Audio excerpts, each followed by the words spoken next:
En el Nuevo Testamento de su Biblia busque la epístola de Santiago, capítulo 1, los versos 19 y 20.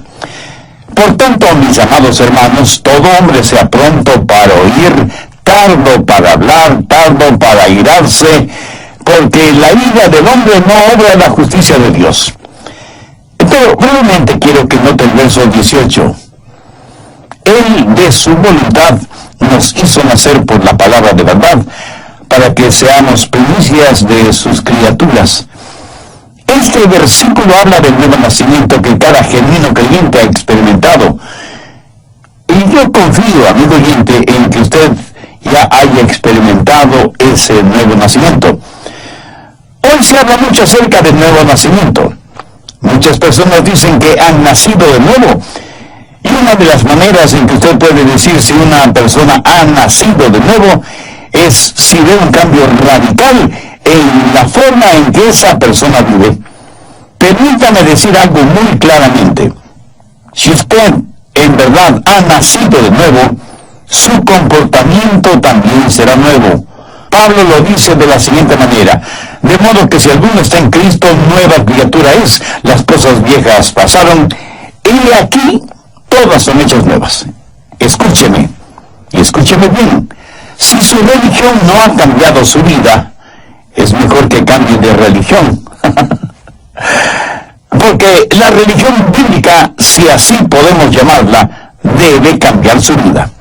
Así que Santiago 1:18 habla del nuevo nacimiento, y en el verso 19 se habla del nuevo comportamiento. Se cuenta que algunos hombres estaban hablando acerca de las nuevas traducciones de la Biblia, y uno de ellos dijo: a mí me gusta más la traducción de mi madre. Los demás le dijeron: pues no sabíamos que tu mamá era una persona tan erudita. ¿Cómo traduce ella la Biblia? Y el hombre contestó: mi madre traduce la Biblia en el vivir cotidiano. Todos se quedaron en silencio, pensativos, y yo creo que todos necesitamos traducir la Biblia en nuestras acciones diarias. Santiago habla acerca de 3 áreas pertinentes de nuestro comportamiento. Son instrucciones que el apóstol nos da porque somos nacidos de nuevo. Veamos otra vez el verso 19. Por esto, mis amados hermanos, todo hombre sea pronto para oír, o sea, sintonícese, tardo para hablar. Eso quiere decir, baje la voz. Tardo para airarse, lo cual quiere decir, sea agradable. Así que veamos primero, sintonícese, pronto para oír, listo para escuchar lo que Dios tiene que decirnos individualmente. Parece que algunas personas son completamente sordas o que escuchan solo lo que les conviene y no oyen la voz de Dios porque sus oídos espirituales están fuera de sintonía. La Biblia dice que debemos ser prontos para escuchar, pero no dice que debemos escuchar todo lo que se dice. Hay cosas que no debemos oírlas. En Marcos 4:24 leemos: mirad lo que oís. Usted no necesita oír todo lo que se dice. Usted no necesita hacer de sus oídos tarros de basura en donde todo el mundo bota sus chismes y sus habladurías. Usted no necesita escuchar cada filosofía humanista y pagana. Por eso Jesús dijo: mirad lo que oís. Cuando Santiago habla de ser prontos para oír, ¿qué quiere decir? Que hay que ser rápidos para captar los impulsos del Espíritu Santo, rápidos en escuchar la palabra de Dios, rápidos en oír la voz de Dios. ¿Está usted listo para oír la voz de Dios este momento? El problema con mucha gente es que no está escuchando. No es que Dios no esté hablando. El problema es que nosotros no estamos escuchando. Dios nos habla por medio de su palabra, la Biblia. ¿Tiene usted una Biblia? ¿La lee? ¿La conoce? ¿La estudia y medita en ella? Si su respuesta es no a estas preguntas, ¿por qué no? ¿Usted dice ser cristiano? La Biblia es la palabra de Dios para usted. Por lo tanto, no es paradójico que usted quiere conocer la voluntad de Dios, pero no lee su palabra ni su corazón está listo para escuchar su voz. Tengo aquí 5 preguntas que quiero que se las haga a usted mismo. Primera, ¿hay una lección que debo aprender? Segunda, ¿hay una bendición que debo disfrutar? Tercera, hay un mandamiento que debo obedecer. Cuarta, hay un pecado que debo evitar. Y quinta, hay una verdad que debo llevar y compartir. Verá, Dios me ha llamado a mí para predicar. Y no lo digo por vanidad ni orgullo. Dios me ha dado la habilidad y la sabiduría espiritual para predicar su palabra. Si no fuera así, yo sería un usurpador de una extraordinaria responsabilidad a la que Dios me ha llamado. Y la Biblia me dice que debo ser sumamente cuidadoso con lo que predico. El apóstol Pedro dijo, si alguno habla, hable conforme a la palabra de Dios. Pero así como es mi responsabilidad el hablar conforme a la palabra de Dios, es su responsabilidad, amigo oyente, el estar preparado para escuchar el mensaje de la palabra de Dios. Tengo el derecho de esperar que usted esté preparado para oír, así como usted tiene el derecho de esperar el que yo esté preparado para predicar. ¿No le parece? Sí, yo sé que no soy el mejor predicador del mundo y estoy muy convencido de esa realidad. Sé que hay muchos otros siervos predicadores que son verdaderos eruditos bíblicos, pero escúcheme, aunque sé que otros pueden predicar mejor que yo, nadie, absolutamente nadie puede predicar un mejor evangelio, porque el evangelio es uno solo. Y si alguien cree el evangelio de los falsos maestros, pastores y profetas, la Biblia dice, sea anatema. Dios habla por medio de las Escrituras. Dios habla por medio de mensajes como este que está escuchando. Dios habla por medio de su Espíritu Santo. Por eso la Biblia dice, el que tenga oídos para oír, oiga. Muchos no han aprendido a estar quietos y a escuchar lo que Dios diga en los momentos de meditación, de devociones personales. Ahora tengo una advertencia.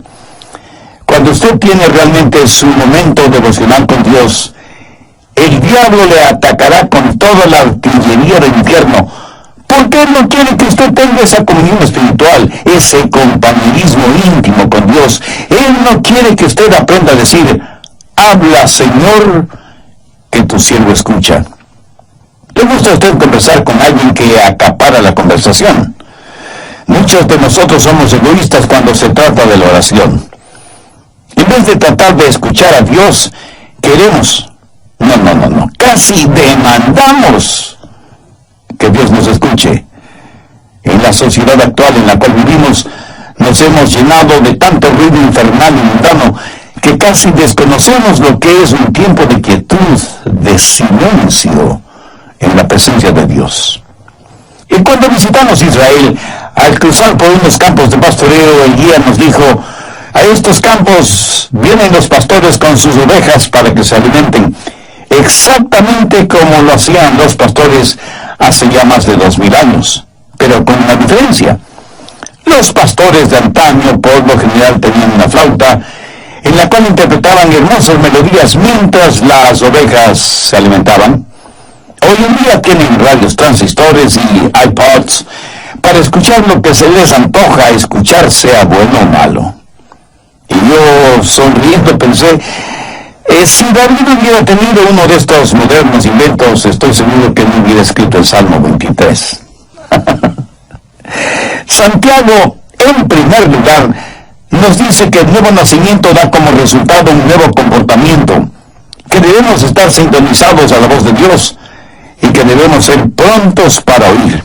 En segundo lugar, dice que debemos ser tardos para hablar. No solo que debemos estar sintonizados, sino que debemos pensar antes de hablar. ¿Por qué? Porque la verdad es que en general hablamos demasiado. Abrimos muchas cosas por equivocación, pero no tan frecuentemente como la boca. Es como si el apóstol estuviera diciendo, no hablen tanto como están acostumbrados a hacerlo. Busque Proverbios 10:19. En las muchas palabras no falta pecado, mas el que refrena sus labios es prudente.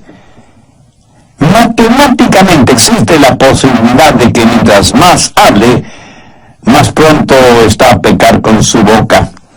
En Proverbios 17:27 y 28 leemos, el que ahorra sus palabras tiene sabiduría. Aún el necio cuando calla es contado por sabio. El que cierra sus labios es entendido. Muchos de nosotros nos metemos en problemas cuando hablamos. Por eso es mejor tener la boca cerrada. Eclesiastés 5:3 dice: porque de la mucha ocupación viene el sueño, y de la multitud de palabras la voz del necio. Mientras más una persona habla, a veces más proclama la necedad de su corazón. Alguien dijo que es mejor tener la boca cerrada y dejar que los demás piensen que uno es un tonto, que comenzar a hablar y remover cualquier duda al respecto. Los rabinos suelen decir y señalar que el hombre tiene 2 oídos y una boca. Los oídos siempre deben estar abiertos y la boca cerrada, reteniendo en esa bóveda, tras los barrotes de marfil que son los dientes, a la lengua.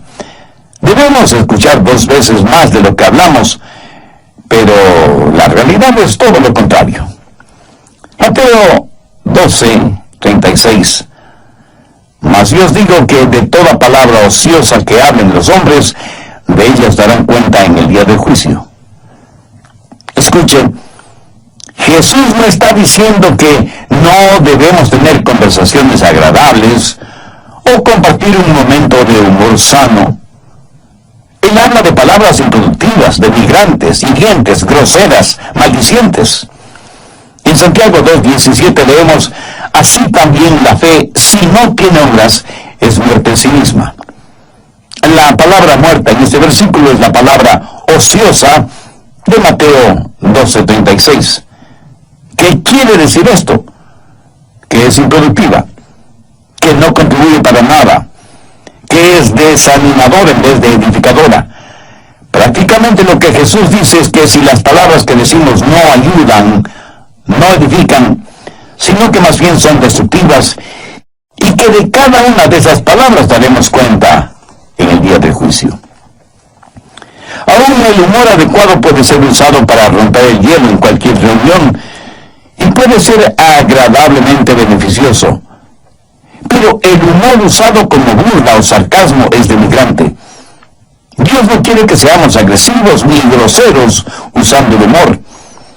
A veces hablamos de las cosas sagradas con labios mundanos y profanos. En el capítulo 13 de Mateo, los fariseos habían acusado a Jesús de que echaba fuera a los demonios por el poder de Beelzebú, el príncipe de los demonios. Por eso Jesús dio una advertencia. No es una advertencia contra palabras sabias y edificantes, sino contra palabras acusatorias dichas seriamente. ¿Ha pensado alguna vez en el daño que causan las palabras necias? ¿Sabe cuántos hogares han sido destrozados por palabras y expresiones inconvenientes? ¿Cuánta gente inocente ha sido enviada a la cárcel por las palabras deshonestas o el testimonio falso de otros? ¿Cuántos corazones han sido destrozados por promesas o palabras falsas? ¿Cuántas iglesias han dividido por las palabras de unos contra otros? ¿Cuántas almas se han perdido porque la gente no ha aprendido a controlar sus lenguas? Una de las marcas de una persona nacida de nuevo es que su lengua está bajo el control del Espíritu Santo. Y la misma Biblia, que nos dice que seamos prontos para escuchar, nos dice que debemos ser tardos para hablar. Y las dos cosas son mutuamente incompatibles. Hay una antigua rima infantil que dice: el viejo búho vivía en un roble, mientras más veía, menos hablaba. Mientras menos hablaba, más escuchaba. ¿Y por qué no podemos ser como ese viejo búho? ¿Lo ven? Ese sabio búho había aprendido a escuchar. Muchos de nosotros nos asombraríamos de saber lo mucho que hablamos, y nos asombraríamos mucho más al saber que podemos hacer mucho bien a los demás, con menos de la mitad de lo que dijimos en todo el día. Salmo 141:3. Pon guarda a mi boca, oh Jehová,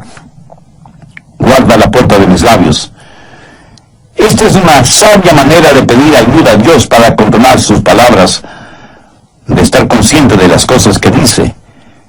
Entonces, Santiago hace énfasis en que las marcas de un nuevo cristiano son, primero, el que haya nacido de nuevo; segundo, que sea pronto para escuchar; y tercero, que sea tardo para hablar y para irarse. No solo debe estar en sintonía y bajar la voz, sino que debe ser agradable. Y el ser agradable no es más que la suma, el amalgamiento de las dos primeras características. Cuando una persona comienza a escuchar más y hablar menos, afecta su temperamento, porque aprende a controlar su corazón. Porque cuando sus pensamientos son controlados y su lengua es controlada, entonces su temperamento es controlado. Por eso Santiago dice que debemos ser lentos para la ira. Tal vez los jovencitos modernos no sepan lo que ira significa. Sencillamente significa perder control de su temperamento. Por eso la advertencia de ser lentos para irarse. Nunca debemos perder nuestro temperamento. Pero ¿saben una cosa? En verdad no es que perdemos nuestro temperamento, más bien lo encontramos. La Biblia nos dice que nunca debemos enojarnos. Y quiero que entienda esto muy claramente. Veamos lo que dice Efesios 4:26. Airaos, pero no pequéis. Es pecado cuando su enojo se transforma en ira. Jesús se enojó, pero no pecó. Algunos piensan que Jesús nunca se enojó. Algunos piensan de él como si hubiera sido un robot espiritual, con leche en vez de sangre en sus venas. Jesús, el Dios hombre y el hombre Dios, se enojó. Busque Marcos 3:5. Entonces, mirándoles alrededor con enojo, entristecido por la dureza de sus corazones, dijo al hombre: extiende tu mano. Y él la extendió, y la mano le fue restaurada, sana. ¿Lo notó? Lo que enojó a Jesús fue la dureza del corazón de ellos frente al dolor y la necesidad de otros seres humanos. Ahora escúcheme muy atentamente. Algo no está bien con usted si es que algunas cosas no le enojan. Pero tenga cuidado. La Biblia dice: airaos, pero no pequéis. Y el apóstol Santiago dice que debemos ser lentos para la ira, porque en general es muy fácil para nosotros el hacer desaparecer los límites de una indignación justa con nuestras irritaciones personales. Recuerden que la ira de los hombres no obra la justicia de Dios, porque nuestras iras son irracionales, y aquello que es irracional no puede jamás ser justo. Solo Dios es justo. Su justicia demanda el castigo de nuestros pecados, pero su amor nos redime y protege. Somos criaturas que todo lo racionalizamos. A nuestros viles temperamentos los llamamos indignación santa.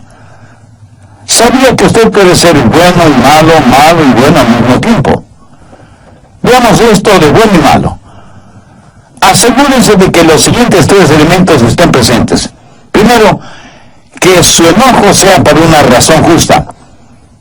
Verá, por lo general nos enojamos cuando nos empujan, o cuando creemos que nuestros derechos no son quitados, o cuando alguien nos ofende, o alguien se mete bravuconamente delante de nosotros en una fila. ¿Cómo nos enojan esas cosas, verdad? Ahora, aunque en la Biblia leemos que Jesús se enojó, su enojo siempre fue justificado. No hay ninguna expresión derogatoria contra otras personas, excepto los fariseos y los publicanos. Pero cuando Jesús en forma personal fue maltratado, insultado, golpeado y finalmente crucificado, jamás pronunció una palabra de enojo. Más bien desde la cruz dijo a su Padre que perdonara a aquellos que le hicieron lo que le hicieron, porque no sabían lo que hacían. La mayoría de nosotros nos enojamos cuando alguien nos hace daño. Jesús se enojó cuando vio sufrir a otros seres humanos. Cuando usted se enoje, asegúrese de que su enojo es justo y por la razón adecuada. Segundo, que su enojo sea por una causa justa. Jesús, por lo general, no se enojó con los individuos porque él amaba a las personas. Jesús se enojó contra instituciones y ritos y pecados, no contra el pecador. Usted puede enojarse por el daño que le han hecho, pero no contra quienes le hicieron ese daño. Pero eso es exactamente lo que hacemos, nos enojamos con las personas.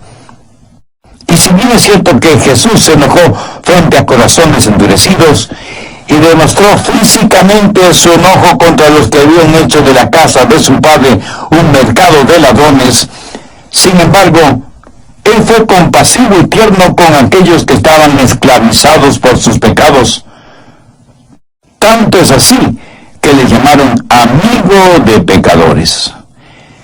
Permítame decir algo a los jóvenes predicadores que seguramente están escuchando este programa. Espero que en sus ministerios ustedes prediquen contra el licor, drogas, pornografía, homosexualismo y todo lo demás, pero que lo hagan con firmeza y con convicción, no carente de compasión. Prediquen firmemente, contundentemente contra el pecado, pero amen profundamente al pecador. Enójese, sienta iras contra el pecado, pero ame sin restricciones al pecador. Porque eso es exactamente lo que el Señor Jesucristo hizo, y nosotros, si somos hijos suyos, no debemos hacer menos. Jesús se enojó por la razón justa y por la causa correcta.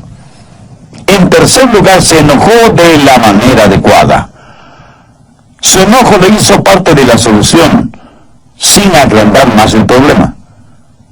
Mi amigo, cuando usted pierde su temperamento, de ninguna manera podrá ser parte de la solución, sino que se vuelve parte del problema. Recuerde que, como dice Santiago, la ira del hombre no obra la justicia de Dios.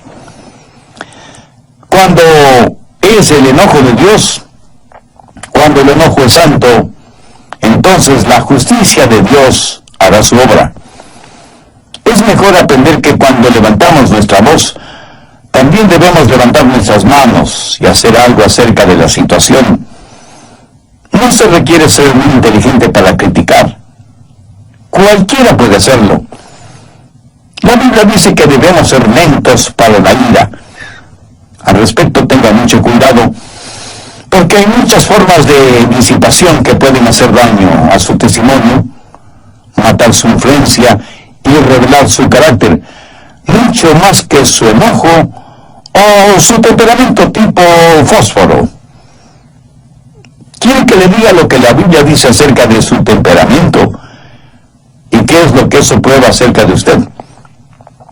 Si usted tiene un fusible cortito, si usted es la clase de persona que explosiona por cualquier cosita, primero, usted es una persona que tiene una mente necia. Busca Eclesiastés 7:9. No te apresures en tu espíritu a enojarte, porque el enojo reposa en el seno de los necios. Y no vaya por ahí haciendo flamear su orgullosa superioridad intelectual, porque la Biblia dice que si usted es dado al enojo, usted no es nada más que un necio. Segundo, usted es una persona de carácter débil. Proverbios 16:32. Mejor es el que tarda en airarse que el fuerte, y el que se enseñorea de su espíritu que el que toma una ciudad.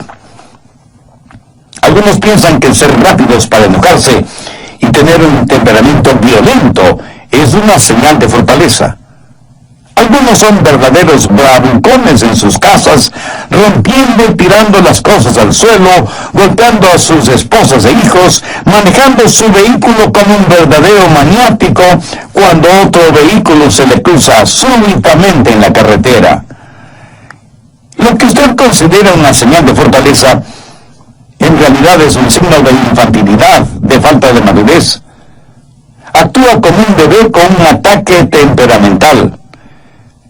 ¿Qué es lo que dice Eclesiastés 16:32?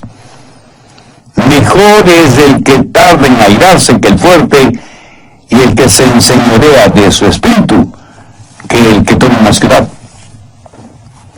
Cuando usted se enoja y pierde el control, está abriendo la puerta a toda clase de pecados que normalmente no los cometería. Dice cosas que usted sabe que no debe decirlas, y hace cosas que usted sabe no debe hacerlas. Busque Proverbios 29:22. El hombre iracundo levanta contiendas, y el furioso muchas veces peca. Cuando usted está furioso, sus pecados se van a multiplicar más de lo que usted piensa. Hará cosas negativas que ya no podrá deshacer. Dirá palabras que usted haría lo que fuera para no haberlas dicho. El momento que usted pierde su ecuanimidad mental, pierde el control de sus palabras y de sus acciones. Pero esto no le disculpa ni justifica delante de Dios. El hombre iracundo levanta contiendas, y el furioso muchas veces peca. Alguien dijo que el enojo es como una piedra lanzada contra un nido de avispas. La analogía es clara y contundente. Sea iracundo y furioso, y se verá atacado por toda clase de pecados o transgresiones. Ahora, ¿cómo enfrentar, cómo manejar el enojo? Pues empiece tratándolo como lo que es: pecado. ¿Sabe que algunas personas se enorgullecen de su temperamento volátil? Y no solo que se enorgullecen, sino que lo razonan, lo justifican y dicen: es que todos en nuestra familia somos pelirrojos. Amigo, es un mito científico aquello en que el color del cabello determina el temperamento. Otros, en cambio, dicen: mi carácter es hereditario, lo temperamental lo heredé de mi padre. Eso puede ser cierto si es que su padre es el diablo. Y unos cuantos más dicen: mis explosiones temperamentales son muy rápidas, me calmo casi enseguida. Un hombre con una subametralladora dispara indiscriminadamente contra una multitud. Ese acto dura solo unos segundos, pero ha dejado muertos y heridos. Y no solo se ha perdido vidas humanas, sino que muchos lugares quedan destrozados. Tratamos de razonar, justificar nuestro enojo, nuestro temperamento. A veces hasta lo minimizamos y hacemos bromas como si fuera algo gracioso. El enojo no es una debilidad, es una maldad. Un temperamento violento tiene que ser visto como un temperamento vil. Y aunque usted no lo crea, lo que usted dice y actúa bajo la influencia de su enojo y su temperamento volátil, eso es lo que usted es. Porque todo esto que está dentro de usted sale a la superficie. ¿Quiere saber lo que hay en su corazón? Pues ponga atención a lo que dice y hace en un momento de enojo. Si usted está lleno de Jesús, Jesús le saldrá hasta por los poros de la piel. Y permítame decirle algo más. Usted no puede juzgar a una persona por lo que es, por sus acciones, porque esa persona puede haber planificado esas acciones. Pero mire sus reacciones a las cosas que no ha planificado, y usted sabrá con toda certeza de qué está llena esa persona. La única manera de controlar un temperamento descontrolado es teniendo el corazón lleno de Jesucristo. Como usted ya se habrá dado cuenta, Santiago es eminentemente práctico al aconsejar. Y aquí encontramos una pequeña pero fuerte cadena de 3 eslabones: sintonizar, bajar la voz y ser agradable. Verá, cuando comienzo a escuchar, cuando dejo de monopolizar la conversación, entonces aprendo a controlar mi temperamento, porque mis pensamientos y mis palabras tienen una forma de animar mi espíritu. ¿Sabía que usted puede animar a su espíritu con sus propias palabras? ¿Sabe que cuando verbaliza cosas buenas, usted se siente bien? Y que cuando verbaliza cosas negativas, usted se siente mal. Muchos de ustedes, si tienen la tendencia a argumentar con su cónyuge, por lo menos sea cuidadoso o cuidadosa con sus palabras. Se sorprendería al saber cómo sus palabras controlan su espíritu. Muchas veces hablamos sin pensar, pero después de que hemos dicho ciertas palabras, la palabra áspera hace subir el furor. Así que cuando escucha más y habla menos, descubrirá que tiene más control sobre su espíritu. Una palabra descomedida puede empezar un pleito. Una palabra cruel puede arruinar una vida. Una palabra amarga puede inyectar veneno. Una palabra brutal puede aniquilar una vida. Una palabra con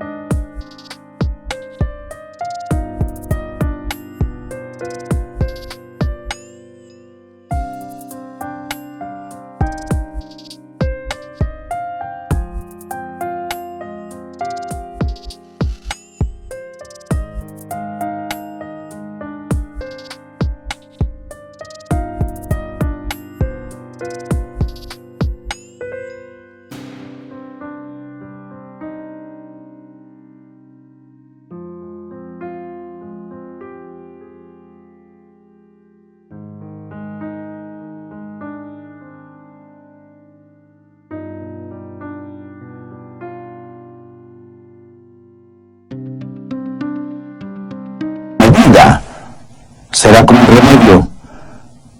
Una palabra gozosa puede iluminar el día.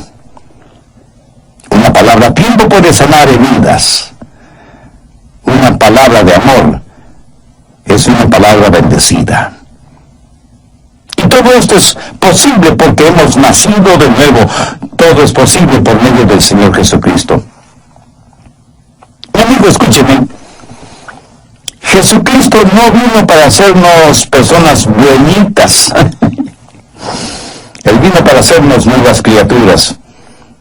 Y estas cosas de las que habla Santiago son los frutos de una persona nacida de nuevo. ¿Ha nacido usted de nuevo? ¿Ha recibido a Cristo en su corazón como Salvador y Señor? El que usted trate de controlar por usted mismo su temperamento es como si usted estuviera tratando de controlar un barril de pólvora en el infierno, o como tratar de controlar su lengua con pegamento, o sus pensamientos sin el Espíritu Santo. Entonces, primero, usted necesita una nueva naturaleza, necesita nacer de nuevo. Dios le ama y tiene un plan para su vida. Jesús está llamando a la puerta de su corazón porque quiere darle nueva vida y hacerle una nueva criatura. Hace años en el río Mississippi, uno de sus puentes debía ser levantado para permitir el paso de los barcos. El hombre que estaba a cargo de ese puente tenía un trabajo muy importante: mover palancas, girar manijas, apretar botones para poner en funcionamiento los engranajes del puente para levantarlo y bajarlo nuevamente. El puente se movía sobre sus enormes bisagras para permitir el paso de barcos. Luego el encargado bajaba el puente para permitir el paso de los vehículos y los peatones. Un día el hombre trajo a su hijito, quien quería ver qué es lo que hacía su papá y cómo es.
puente trabajaba.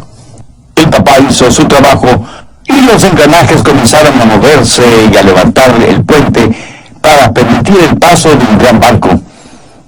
Luego tenía que bajarlo rápidamente porque se aproximaba un tren de pasajeros. Pero cuando el puente estaba bajando, su hijito cayó a las aguas del río. El niño gritaba pidiendo que su papá le ayudara. El hombre sabía que no podía abandonar su puesto de trabajo, ni mucho menos los controles del puente. Si lo hacía así, el tren de pasajeros que se acercaba se descarrilaría y se hundiría en el río con toda su carga humana, y cientos de personas morirían ahogadas y sepultadas en los vagones del tren. El hombre tuvo que tomar una decisión. Se quedó en los controles, bajando el puente para que el tren pudiera pasar con seguridad, mientras con el corazón destrozado veía a su pequeño hijo desaparecer en las aguas del río. Nunca encontraron el cadáver del niño. Y cuando escuché esta historia, pensé en todas las personas que estaban en el tren, que vieron al hombre manejando los controles del puente, que agitaron sus manos y le sonrieron, y que nunca supieron el precio que ese hombre tuvo que pagar para salvarles. Espero que usted no haga eso con Dios, agitar la mano y sonreírle. Quiero que sepa que Dios puso a su Hijo Jesucristo en la cruz para que usted pueda cruzar con seguridad de la tierra al cielo. Quiero que sepa que Dios ama de tal manera al mundo, y aquí estamos usted y yo incluidos, que dio a su Hijo unigénito para que pagara el precio de la culpa de sus pecados. No los de Jesús, porque Él nunca pecó, sino sus pecados, para que usted sea salvo si deposita su fe y su confianza en Él. Dios le ama y quiere salvarle, y por eso le ha permitido a usted escuchar este mensaje, y a mí me ha permitido el comunicárselo. Si usted recibe al Señor Jesucristo como su Salvador, Él le perdonará sus pecados, vendrá a morar en su corazón por medio del Espíritu Santo, le dará una nueva naturaleza, y un día le llevará al cielo para que siempre esté con Él. Mientras tanto, pídale que Él le ayude a ser la clase de persona que Él quiere que usted sea. Pídale que le haga un instrumento útil y de bendición en sus manos, y nunca se avergüence de Él o de su palabra. Y agradezca todo esto en el nombre de